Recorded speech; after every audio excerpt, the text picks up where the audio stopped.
Hi, welcome to this week's Book Bites. We've got some more new books for you while we're out here in our reading garden. We're going to have our little picnic with our books, so let's see what's inside. Alright, we have some good ones.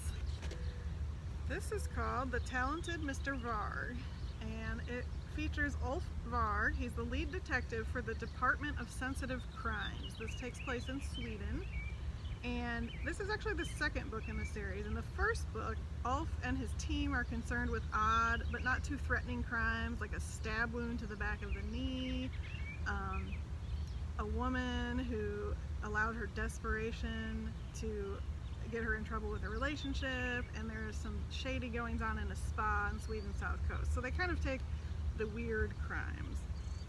And this is the second installment. It's a little tongue-in-cheek. He's got a quirky team, and they're investigating threats against this infamous author.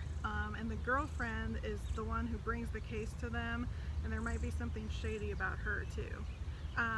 These books are a bit of a spin-off from Swedish noir. So Girl with the Dragon Tattoo would be sort of noir. Oddball characters, a little humor, very different mysteries. If anyone's read Alexander McCall Smith, he writes the #1 Ladies Detective Agency series. These are a little bit darker, but still have kind of his trademark humor in them. Alright, so my first nonfiction book is called The Wondering Years by Knox McCoy. How pop culture helped me answer life's biggest questions.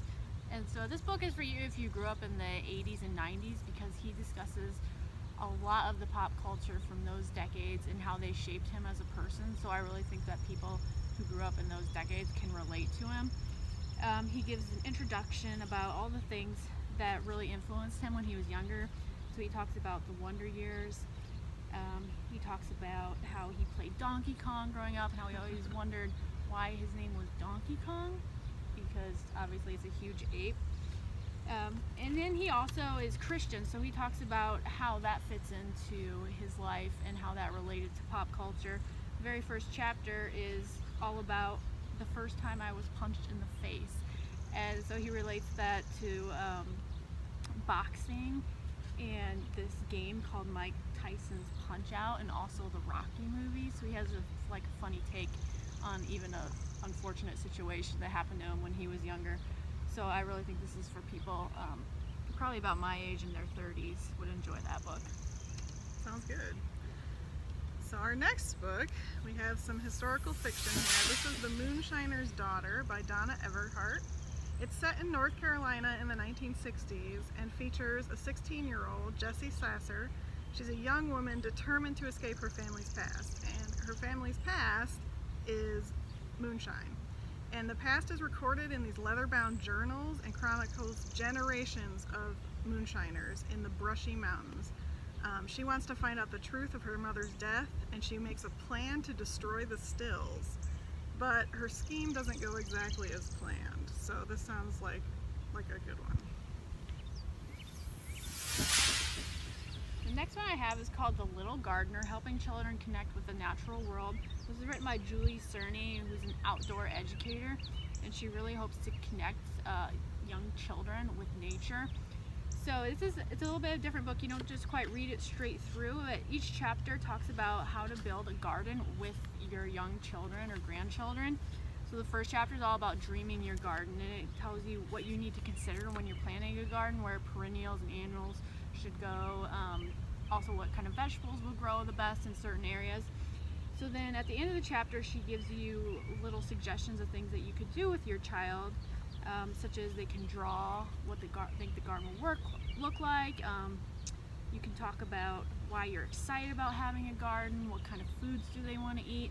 And so each chapter ends with that little journal prompt asking them to write a little bit about what they're thinking about the garden, and then some extra things that you can add to your garden to make it more exciting for children. So this is a really good book for people who are gardeners and want to get their children involved in that whole process.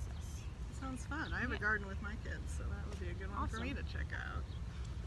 Alright, this is a pretty unusual book. It's called 142 Ostriches by April Devia.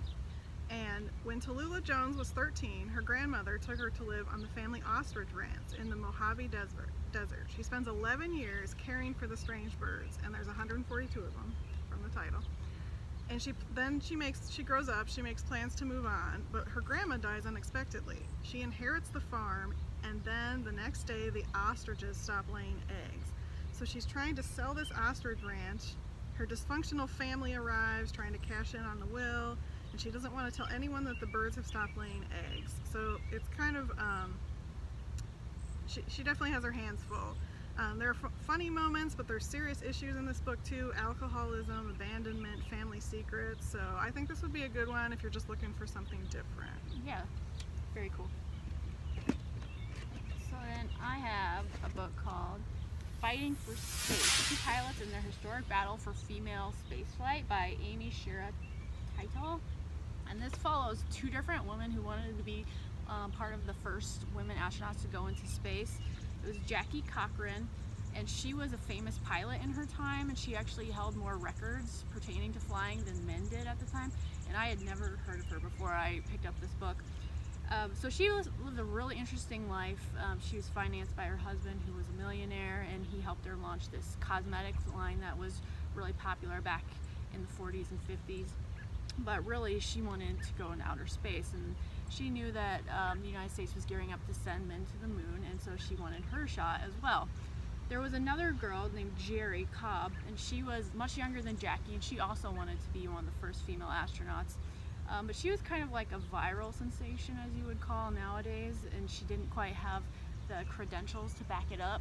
So then these two women started battling each other, and you can see how their program called Mercury 13, how it just dropped out of the NASA's program because of these two women fighting against each other. And so you didn't have a female astronaut for quite a while after this. It sounds like something that people who liked Hidden Figures and The Rise of the Rocket Girls would enjoy. Yes, the Astronaut Wives Club too, maybe. Oh, that's right. So this one just came in for me today, and I'm very excited to read it. It's called The Pink Bonnet, and it's part of a series, and the series is called True Colors: Historical Stories of American Crime. And so it's a variety of different authors who take a crime and they make a fictional account of it. So this one is about Georgia Tann and the Tennessee Children's Home Society. So if you read Before We Were Yours and you like that, you might want to pick up The Pink Bonnet. And so Georgia Tann is a corrupt orphanage director, and she's accused of the disappearance of hundreds of children. And so this is about a mother who is searching for her daughter who is missing, and her interactions with Georgia Tann and what happens, and it's just an imaginative retelling. And every book in the series, you don't have to read them in order because it's a different crime from a different time and place in American history. So kind of an interesting series. Nice, yeah. A lot of people are into true crime. Right. So it's kind of true crime with fiction. Kind of. Okay, and then the last thing we have today is a Playaway, which is an all-in-one audiobook. It's a little player. Tiny, it's about that big, and it contains the whole book on it. There's some controls on the back, and then you'll just need to get some headphones and maybe a battery to get it working. And so this particular one is called Get a Life, Chloe Brown. The main character is Chloe, and she comes from a very wealthy family. She also suffers from fibromyalgia, and she decides that she's going to break out on her own and actually start living life, because she's mostly just kind of holed up in her mansion feeling sorry for herself for dealing with chronic pain issues all the time. So she makes this list of things that she wants to do to help her get a life, and she enlists this guy named Red Morgan to help her out, and he's this artist who's kind of like a flaky guy that everyone thinks like, oh, he's so handsome, but also he's just such a rebel, he's so out there. But he decides he'll help her get a life, and so you can see what kind of fun adventures they go on. And this is the first in a series of 3. It's a trilogy, but this one is about Chloe, and then the next one's going to be about one of her younger sisters, and then the third one's going to be about the third sister. So it'll be really fun to see where this family goes throughout the course of this series. And I love Playaways because they fit in your pocket. You can go for a run or listen to them while you're cooking dinner. You just need to run your headphones up. And if you have an audio cable for your car, you can plug it in and it will play in the car too. Yep, easy peasy. All right, thanks for joining us on this week's Book Bites. We'll see you again soon. See you next time.